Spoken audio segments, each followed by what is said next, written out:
तीन simple trick बताऊंगा, तीन सिंपल सूत्र बताऊंगा, इनको जिस बच्चे ने फॉलो कर लिया जनवरी अटेम्प्ट में भी वो 200 प्लस 250 प्लस भी ला सकता है, और आपका जो जेईई एडवांस्ड है वो भी वो आराम से क्रैक करके आईआईटी के अंदर डेफिनेटली दाखिला ला सकता है। ये तीन बातें जिसने फॉलो की मैं गारंटी देता हूं होगा। पहला रूल जो है आपका वो है आपका 75% रूल। अब ये 75% रूल क्या कहता है? ये कहता है कि अभी आप जो आपका जनवरी अटेम्प्ट होने वाला है, जो आपकी जनवरी एंड में है, उसके कंप्लीशन से पहले, उसकी कंडक्शन से पहले आपको अपना 75% सिलेबस कंप्लीट मिनिमम करना है। ध्यान दीजिए यहां पे मैंने 75% लिखा, मैंने स्पेसिफाई नहीं किया है कि क्या चीज पढ़नी है।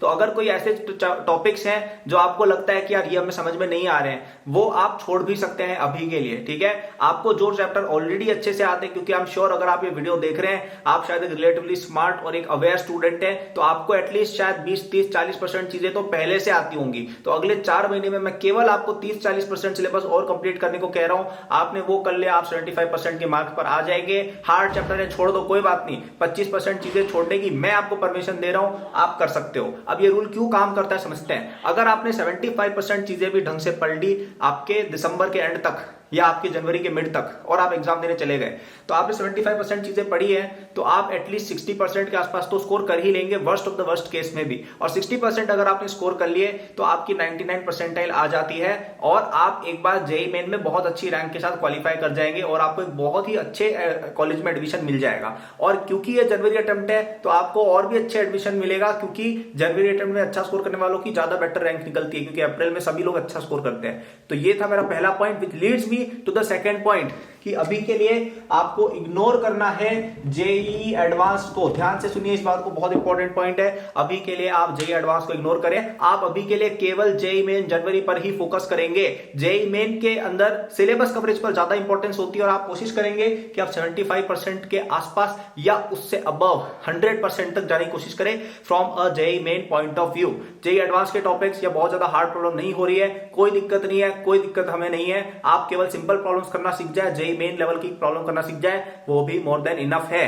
क्यों कह रहा हूं ये मैं रूल? क्योंकि अगर आपने अभी जेईई मेन जनवरी तक बहुत अच्छी तैयारी कर ली और आपने एक बार उस एग्जाम में 98 परसेंटाइल 99 परसेंटाइल ऐसी स्कोर कर दी, तो आप जेईई मेन के चंगुल से मुक्त हो गए हैं। अब आपके पास पूरे 5-6 महीने हैं फॉर एडवांस ओनली, और आप एडवांस की प्रिपरेशन बहुत अच्छे से ढंग से कर सकते हैं, क्योंकि आपने ऑलरेडी सिलेबस तो काफी हद तक कंप्लीट कर लिया है, केवल कुछ चीजें पढ़नी बची है, और फिर आपको इन्हीं टॉपिक्स को एडवांस लेवल तक प्रैक्टिस करना है, जो रिलेटिवली इजी है और 5 महीने में आराम से हो जाता है। अब दिक्कत कहां आती है बच्चों की, कि वो जनवरी अटेम्प्ट को इग्नोर करते रहते हैं, हर चीज को बहुत हाई लेवल पर पढ़ते हैं, और जनवरी अटेम्प्ट बेकार जाता है, फिर उनको अप्रैल अटेम्प्ट की वापस से तैयारी करनी पड़ती है, और फिर एडवांस के लिए कभी टाइम ही नहीं मिलता है, और आईआईटी का सपना ही रह जाता है। ठीक है, तो आप इग्नोर करेंगे जेईई एडवांस को केवल कुछ महीने, जब तक आपका जनवरी अटेम्प्ट नहीं हो जाता।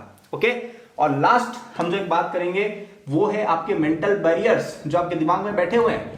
आपके दिमाग में भी इस तरह की फालतू बातें घुसी हुई है कि अरे मेरी 11th बर्बाद हो गई इसलिए मेरा सिलेक्शन नहीं हो सकता, अरे ये वाली लड़की 9वीं क्लास से जेईई की तैयारी कर रही है, इसका सिलेक्शन होगा, मेरा क्यों होगा, या मेरा दोस्त है वो मेरे से ज्यादा नंबर लाता है तो मेरा सिलेक्शन क्यों होगा। ये जो अनाप शनाप बातें दिमाग में घुसा रखी हैं, सबकी सब बाहर फेंक के निकाल के फेंको, क्योंकि आपका पास्ट आपका फ्यूचर डिटरमाइन नहीं करता है। वापस से बोल देता हूं, आपका पास्ट आपके फ्यूचर को डिटरमाइन नहीं करता है। हो सकता है कि अभी तक आप 1 नंबर के फेलियर लूजर स्टूडेंट थे, हो सकता है अभी तक आपने जीवन में कुछ नहीं किया, लेकिन अगले 4 महीने जो बच्चा जेईई जनवरी के लिए जो मैंने बातें बोली वो फॉलो कर ली, जिस बच्चे ने ये बातें अच्छे से इंप्लीमेंट की, वो बच्चा आराम से 200 प्लस लाएगा और उसका फ्यूचर चेंज हो जाएगा। फिर केवल 4 या 5 महीने जेईई एडवांस के लिए वो बच्चा मेहनत करेगा, और उसकी टॉप 1000 के अंदर या इवन 500 के अंदर रैंक आएगी, और वो बहुत ही अच्छे नंबर लाके एक आईआईटीएन बन के देश का नाम और खुद का नाम रोशन करेगा। ठीक है, कई बार रेस के अंदर लास्ट में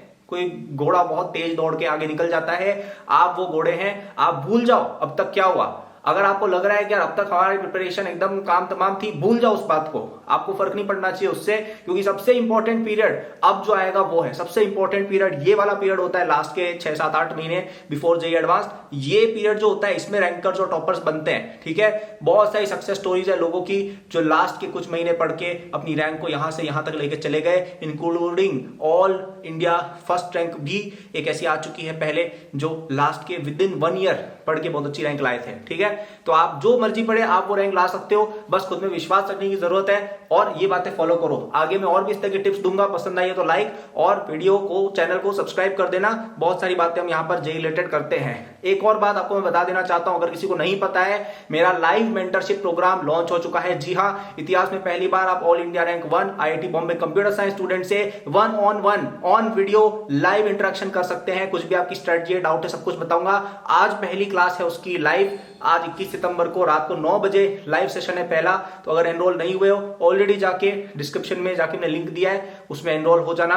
बहुत ही कम फीस है उसकी और तुम्हें बहुत मजा आएगा। मैं यहाँ पे तो तुम्हें कुछ ही बातें बता सकता हूँ, वहां पे हम लाइव तुम्हारे लिए स्पेसिफिक डिस्कशन करेंगे, 1-on-1 बातें करेंगे और बहुत मजा आएगा। ठीक है, तो डिस्क्रिप्शन में जाके उसमें एनरोल हो जाइएगा आप आज ही। पसंद आई वीडियो, लाइक सब्सक्राइब कर देना। Good luck.